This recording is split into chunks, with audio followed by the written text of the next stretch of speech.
श्रोताओं नमस्कार। इस विशेष कार्यक्रम के साथ मैं विकल्प शुक्ला। श्रोताओं, वर्ष 2025 भारत की वैज्ञानिक और तकनीकी यात्रा में एक ऐतिहासिक मोड़ बनकर उभरा है। इस साल भारत ने नए आत्मविश्वास के साथ उभरती हुई तकनीकों में अपनी मजबूत पहचान बनाई और वैश्विक स्तर पर सम्मान बढ़ाया है। यह वर्ष इस बात का संकेत है कि अब भारत केवल विदेशी तकनीकों को अपनाने वाला देश नहीं रहा, बल्कि उन्हें दिशा देने और आकार देने वाला देश बन गया है। कृत्रिम बुद्धिमत्ता यानी आर्टिफिशियल इंटेलिजेंस की बात करें, सेमीकंडक्टर की बात करें या अंतरिक्ष, परमाणु ऊर्जा और महत्वपूर्ण खनिजों की, इन जैसे क्षेत्रों में भारत ने साबित किया है कि तकनीकी आत्मनिर्भरता अब सपना नहीं बल्कि हकीकत बनती जा रही है। और यह सब विकसित भारत 2047 यानी विकसित भारत 2047 के विजन के अनुरूप है। श्रोताओं, प्रधानमंत्री नरेंद्र मोदी के नेतृत्व में भारत ने वर्ष 2025 में तकनीकी आत्मनिर्भरता की दिशा में तेज कदम बढ़ाए हैं। यह वर्ष भारत को केवल तकनीक का उपभोक्ता नहीं बल्कि वैश्विक तकनीकी नेतृत्वकर्ता के रूप में स्थापित करने वाला साबित हुआ है। श्रोताओं, इस विषय के विभिन्न पहलुओं पर बात करने के लिए आज हमारे साथ हैं छत्तीसगढ़ स्वामी विवेकानंद टेक्निकल यूनिवर्सिटी के वाइस चांसलर यानी कुलपति डॉक्टर अरुण अरोड़ा। डॉक्टर अरोड़ा, आकाशवाणी समाचार के इस कार्यक्रम में हम आपका हार्दिक स्वागत करते हैं। नमस्कार सर। सर, हम सबसे पहले ये जानना चाहते हैं कि तकनीकी विकास और आत्मनिर्भरता की दृष्टि से वर्ष 2025 भारत के लिए कितना महत्वपूर्ण साबित हुआ है? शुक्ला सर, मैं आपको बताना चाहूंगा कि स्वतंत्र भारत में पहली बार हम सबको यह एहसास हो रहा है जी कि जो तकनीकी आत्मनिर्भरता है वो एक सपना नहीं रहा, जी बल्कि यह विकसित भारत जो 2047 की परिकल्पना के अनुसार साकार होती हुई वास्तविकता है। जी एआई के क्षेत्र में semiconductor, space research, nuclear energy और क्रिटिकल मिनरल्स जैसे क्षेत्रों में जी हमने सिद्ध किया है कि अब भारत विदेशी तकनीकी पर निर्भर नहीं है। जी इन सभी क्षेत्रों में भारत आत्मनिर्भर हो चुका है। जी हमारे देश में अग्रणी क्षेत्रों में आत्मविश्वास के साथ अपनी उपस्थिति दर्ज करा रही है। वर्ष 2025 में भारत तकनीकी विकास और आत्मनिर्भरता की दृष्टि से निर्णायक मोड़ पर आ चुका है। जी सर, इसमें एक बात और है, आपने एआई की बात की, आर्टिफिशियल इंटेलिजेंस की। जी जी तो वर्ष 2024 में इंडिया एआई मिशन शुरू किया गया था जी जी और 2025 में भी इस मिशन के अंतर्गत काफी महत्वपूर्ण प्रगति हुई है। जी आपकी इस बारे में क्या राय है? सर, एआई मिशन का जो मेन उद्देश्य है वो जी मानव केंद्रित एआई में भारत को अग्रणी राष्ट्र के रूप में स्थापित करना है। जी इसके लिए हमारे भारत सरकार ने 10,000 करोड़ रुपए से अधिक निवेश करने का कमिटमेंट किया है। जी अभी हाल ही में आप देखेंगे कि स्टैनफोर्ड विश्वविद्यालय के ग्लोबल एआई वैकेंसी 2025 में भारत ने तीसरा स्थान प्राप्त किया है। जी अमेरिका और चीन के बाद भारत जो है एआई कॉम्पिटेंसी के तीसरे स्थान पर रहा है जी तथा हमने कई विकसित देशों को पीछे छोड़ दिया है। जी यह दर्शाता है कि भारत अपनी प्रतिभा के आकार में ग्लोबल एआई प्रतिस्पर्धा के एक महत्वपूर्ण भूमिका निभाने में सक्षम बन रहा है। जी सर, एक प्रश्न और है कि सेमीकंडक्टर क्षेत्र की यदि हम बात करें तो भारत ने आत्मनिर्भर बनने की दिशा में एक शुरुआत की है और जी जी पहली बार भारत में सेमीकंडक्टर निर्माण को राष्ट्रीय तकनीकी मिशन का केंद्र बनाया गया है। जी इस जी बारे में सर आपके क्या विचार है? सर, भारत के इतिहास में पहली बार किसी सरकार ने सेमीकंडक्टर निर्माण के लिए टेक्नोलॉजी मिशन को केंद्र बिंदु बनाया है। जी इसी साल की मई में आप देखेंगे तो नोएडा और बेंगलुरु में 3 नैनोमीटर चिप डिजाइन के लिए 2 अत्याधुनिक सुविधा केंद्रों का शुभारंभ किया है। जी इस यात्रा में भारत अपनी 90% आयात करने वाले देश से निकलकर जी स्वयं के निर्माण करने की दिशा में अग्रसर हो रहा है। जी जो 3 नैनोमीटर चिप्स विश्व के सबसे उन्नत तकनीकों का मूल आधार है, जी जिसका उपयोग अपन आजकल स्मार्टफोन्स में, लैपटॉप में, हाई स्पीड कंप्यूटर्स में होता है। जी आप ये भी देखेंगे कि शक्ति पहल के तहत आईआईटी मद्रास के द्वारा 7 नैनोमीटर चिप्स का निर्माण किया जा चुका है। जी इसी वर्ष सितंबर में पूर्ण रूप से स्वदेशी विकसित स्वयं विक्रम 32 बिट चिप को सेमीकॉन इंडिया 2025 में प्रधानमंत्री के समक्ष प्रस्तुत किया गया। जी सन 2025 में 5 नए सेमीकंडक्टर्स यूनिट का अप्रूवल मिला है। जी इस प्रकार अभी जो कुल सेमीकंडक्टर के 10 यूनिट्स हैं जो 6 राज्यों में फैले हुए हैं, जी जिसमें 1.6 लाख करोड़ का इन्वेस्टमेंट हुआ है। जी इससे भी ज्यादा हमारी महत्वाकांक्षा है कि विश्व के कुल उत्पादन का 10% हिस्सा जी 2030 तक भारत के पास हो। जी इससे इनोवेशन, एनर्जी और मैन्युफैक्चरिंग में भारत विश्व केंद्र बनेगा। जी जी बिल्कुल। और छत्तीसगढ़ में भी इसकी यूनिट अब स्थापित हो रही है। हाल जी में जी जी मुख्यमंत्री जी ने भी इसका शुभारंभ किया था। जी सर, एक सवाल ये है कि अंतरिक्ष क्षेत्र की यदि हम बात करें जी तो वर्ष 2025 भारत के लिए काफी गौरवपूर्ण साबित हुआ है। जी जुलाई में निसार उपग्रह का सफल प्रक्षेपण जी हुआ। जी जी फिर ग्रुप कैप्टन शुभांशु शुक्ला जी जी अंतर्राष्ट्रीय अंतरिक्ष स्टेशन जाने वाले पहले भारतीय बने। और जी उसके जी बाद फिर दिसंबर महीने में, इसी हाल ही में, जी भारत ने सबसे भारी उपग्रह को लॉन्च किया है। ये भी एक जी बहुत बड़ी उपलब्धि रही उपलब्धि है। है। जी जी जी तो ये सब तमाम, यदि अंतरिक्ष क्षेत्र में उपलब्धियों की बात करें तो कितना महत्वपूर्ण रहा है सर ये वर्ष भारत के लिए?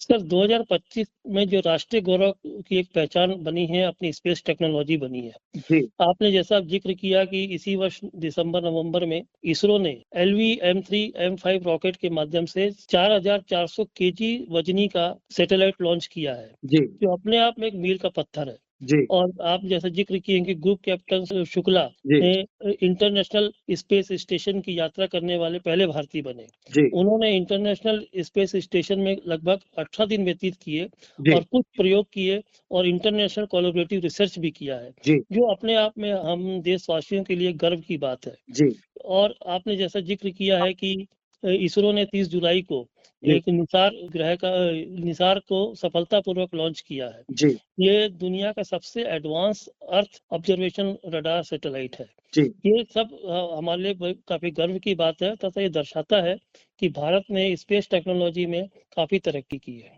जी सर, केंद्र सरकार ने अनुसंधान और नवाचार को प्राथमिकता देते हुए जी आरडीआई फंड भी शुरू किया है। जी जी जी इसके बारे में थोड़ा हमारे श्रोताओं को बताएं। सर, मोदी सरकार ने विकसित भारत 2047 के लिए लगभग 1 लाख करोड़ का फंड R&D के लिए रखा है। जी प्रधानमंत्री मोदी ने साइंस और टेक्नोलॉजी में R&D को मजबूत करने के लिए 3 प्रमुख योजनाओं को एक ही अम्ब्रेला के नीचे लाया है जी और उसे विज्ञान धारा का नाम दिया है। जी इसकी कुल फंडिंग लगभग 11,000 करोड़ की है। इसका जी मूल उद्देश्य अपना है कि इसने जो अपने साइंस और टेक्नोलॉजी में डेवलपमेंट हो रहा है, जी उसको लैब से लैंड तक लाना और जी जो रियल वर्ल्ड के प्रॉब्लम है उसको सॉल्व करना। प्रधानमंत्री नरेंद्र मोदी जी के इस निर्णायक और दूरदृष्टि से परिपूर्ण नेतृत्व में जी देश ने नवाचार को तीव्र गति दी है। जी मेक इन इंडिया और स्वदेशी क्षमताओं का विस्तार किया गया है। जी यह हमारी 2025 की सबसे बड़ी उपलब्धि है। जी बिल्कुल। क्योंकि यदि हम उद्योगों की बात करें और यदि जी मैन्युफैक्चरिंग की बात करें तो जी उसमें अनुसंधान, जिसको हम R&D कहते हैं, वो बहुत ज़रूरी हो गया है। बहुत क्योंकि जी अमेरिका की यदि हम बात करें तो उसने इसी क्षेत्र में जो है विशेषज्ञता हासिल करके आज एक विकसित राज्य बना और महाशक्ति बना है। जी तो उसके बिना संभव नहीं है विकास। आपका क्या मानना है? सर, यही बात, क्योंकि किसी भी देश के तरक्की के लिए, जी विकास के लिए जी नवाचार बहुत जरूरी है। नवाचार तभी होगा जब आपका R&D मजबूत होगा। जी रिसर्च और डेवलपमेंट करने के बाद नवाचार होगा और जो भी आपका नवाचार हो रहा है उसको लैब से अपने को लैंड तक लेके जाना है। बिल्कुल यही हमारे प्रधानमंत्री जी की कोशिश है। इसलिए आप देखेंगे कि डिफरेंट यूनिवर्सिटीज में, डिफरेंट कॉलेजेस में, जी डिफरेंट संस्थाओं में इस टाइप के कार्यक्रम आयोजित किए जा रहे हैं, जी जिससे आजकल की यंग जनरेशन को नवाचार के प्रति आकर्षित किया जा सके।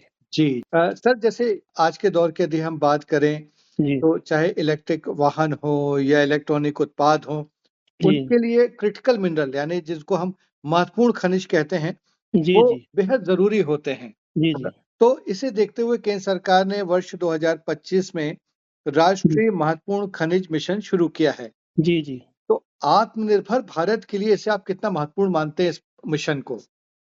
सर, जैसे ज्ञात होगा कि आज से 50 वर्ष पूर्व या 75 वर्ष पूर्व जी, अपने इंफ्रास्ट्रक्चर डेवलपमेंट के लिए स्टील की आवश्यकता होती थी। जी, तो जो अपना भारतवर्ष है वो स्टील के क्षेत्र में अग्रणी रहा। जी, आज के जो जनरेशन है, जो आज का समय है, जी, इसमें सेमीकंडक्टर की तो काफी आवश्यकता है। जी, इसका कारण ये है कि जब भी आप डेवलप करेंगे, आपको ईवी बनाना है, इलेक्ट्रिक व्हीकल बनाना है, इलेक्ट्रॉनिक गैजेट्स बनाने हैं जी, या हाई परफॉर्मिंग कंप्यूटर बनाना है, जी, उसके लिए सेमीकंडक्टर्स की आवश्यकता पड़ेगी। जी, और सेमीकंडक्टर्स के लिए आपको क्रिटिकल मिनरल्स चाहिए। जी, बिना क्रिटिकल मिनरल्स के ये संभव नहीं हो पाएगा।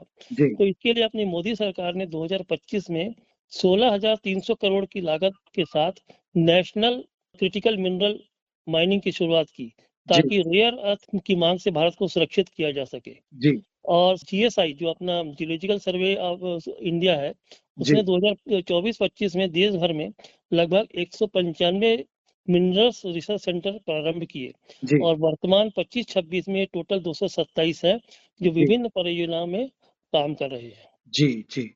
जी, सर, आप ये मानते हैं कि कोई भी विकास हो, तकनीकी क्षेत्र में भी यदि हम विकास की बात करें, तो जी, उसकी जो नींव है, उसकी जो बुनियाद है, वो उसकी शिक्षा से पड़ती है। जी, क्योंकि जब हम अच्छे शिक्षित युवा उस क्षेत्र में हम तैयार करेंगे, तभी जी, वो आगे चल के उद्योग में सहायक साबित होंगे और फिर विकास होगा उस दिशा में। जी, जी, तो जी, आप देश की एक प्रतिष्ठित university Chhattisgarh Swami Vivekananda technical university के आप कुलपति हैं, आप जी, जाने-माने शिक्षाविद हैं। तो जी, शिक्षा के क्षेत्र में हाल के वर्षों में जो नवाचार हुए हैं और जो आपने जी, बात की लैब से लैंड तक पहुँचाने की, जी, लेकिन यदि हम शिक्षा की बात करें, तो जो उद्योग हैं हमारे, उनकी जी, ज़रूरतों के अनुरूप हमें युवा तैयार करने हैं, विद्यार्थी तैयार करने जी, हैं। इस जी। दिशा में कितनी प्रगति हुई है, इसके बारे में हमारे श्रोताओं को बताएँ? सर, आपको जैसा ज्ञात होगा कि जो अपना नेशनल एजुकेशन पॉलिसी 2020 लागू हुआ है पूरे देश भर में जी, और तकनीकी शिक्षा में छत्तीसगढ़ में इस वर्ष इसको जो 25-26 से लागू किया गया है। जी, जो एनईपी है आपका नेशनल एजुकेशन पॉलिसी है, इसका पर्पस केवल ये है कि आजकल के विद्यार्थी को किताबी ज्ञान से बाहर निकालना है, जी, कि उनके लिए किताबें सब कुछ नहीं है।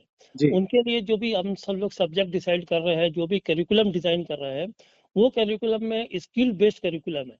और जी, उसके बाद आगे जाके मतलब लोअर सेमेस्टर में हम उनके लिए कर रहे हैं कि जो करिकुलम रहेगा स्किल बेस्ड रहेगा ताकि अपन स्किलिंग प्रोवाइड कर सके। जी, और जैसे-जैसे हायर सेमेस्टर में जाएँगे, तो उसमें अपने विद्यार्थियों को सेल्फ डिपेंडेंसी देना है। तो जी, उसके लिए क्या है कि जो कुछ नवाचार के, कुछ रिसर्च के सब्जेक्ट्स को इंट्रोड्यूस कर रहे हैं, जी, ताकि और जो मेन अपना जो स्टडी है, जी, टेक्निकल एजुकेशन की जो स्टडी है, उसको हम लोग ये चाह रहे हैं कि प्रोजेक्ट बेस्ड हो, लाइव प्रोजेक्ट बेस्ड हो। जी, केवल जो कॉपी में लिख के आके पास होने की जो प्रवृत्ति अपने पिछले कई सालों से चली आ रही है, जी, उसको हम लोग खत्म करना चाहते हैं। जी, हम चाहते हैं कि जो छात्र हैं, जो विद्यार्थी हैं, ठीक है? वो ऐसा सीखे कि उनका स्किल डेवलपमेंट हो।